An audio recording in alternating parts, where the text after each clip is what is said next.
আসসালামু আলাইকুম সবাইকে। ঈদের পর যেহেতু কোরবানির সবার বাসায় টুকটাক মাংস ছিল, গরু খাসি।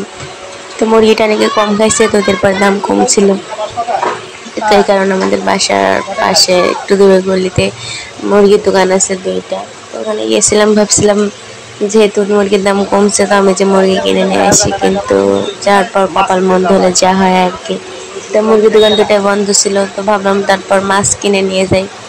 তো ওখানে একজন বসতো মাছ নিয়ে, সেদিন মাছগুলাও ছিল না। তো কি আর করার, আস্তে আস্তে আবার একটা দোকানে দেখলাম শুটকি বেচতেছে, তো শুটকি নিয়ে আসলাম হিদল আর লোটটা। এটা হিদল বা বাঁশপাতা বলে অনেকে। এই যে এটা ভর্তা, পেঁয়াজ, শুকনো মরিচ, রসুন আর হিদলটা একসাথে দিয়ে ভর্তা করলে অনেক মজা লাগে। আর লোটটা মাছ যেটা অনেকগুলো রসুন পেঁয়াজ দিয়ে ভুনা করলে অনেক মজা লাগে। তারপর আবার আলু দিয়ে রান্না করলে মজা লাগে। তো সেদিন আমি আলু দিয়ে রান্না করছিলাম। তো কারা কারা এরকম শুটকি রান্না করে খান জানাবেন অবশ্যই। এটা আবার আরেক দিনের ভিডিও ছিল, তো ভিডিওটা ছোট হওয়ার কারণে এটা অ্যাড করছে। এটা দেশি কই মাছ ভুনা ছিল।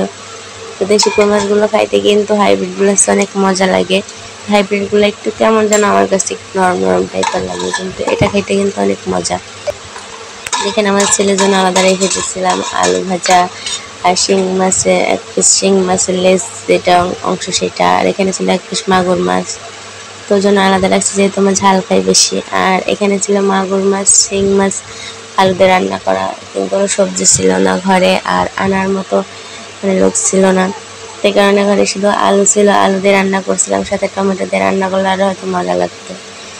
তো এটার একটা ছিল গরুর মাংস রান্না করার ভিডিও, মানে আমি কীভাবে গরুর মাংস রান্না করি। আমি কিন্তু প্রথমে গরুর মাংসগুলো ধুয়ে নিয়ে পেঁয়াজ রসুন এগুলো সব কেটে দিই, বা রসুনগুলো মাঝে মাঝে বেটে দিই। তারপরে আদা বাটা, জিরা বাটা এগুলো দেওয়া, হলুদ গুঁড়া, মরিচ গুঁড়া, তারপরে লবণ আর তেল, কাঁচামরিচ থাকলে কাঁচামরিচ দিয়ে দিই কয়টা। দেওয়ার পরে একসাথে সুন্দর করে মাখিয়ে তারপরে বসে সুন্দর কষিয়ে পরে মানে মাংসের ভিতরে ঝোলটা দিই। আর অনেকে মশলাটা আলাদাভাবে ভেজে কষিয়ে তারপর ভিতরে মাংস দিয়ে রান্না করে। তো আমি দেখুন মাখানোর পরে দেখতে এরকম একটা চেহারা আসছে, তো দেখতে অনেক সুন্দর। এরকম আমার হাজব্যান্ড এভাবে রান্না করলে বেশি পছন্দ করে, তো এইভাবে রান্না করছি। কে কীভাবে রান্না করেন কমেন্টে জানাবেন সবাই। আল্লাহ হাফেজ।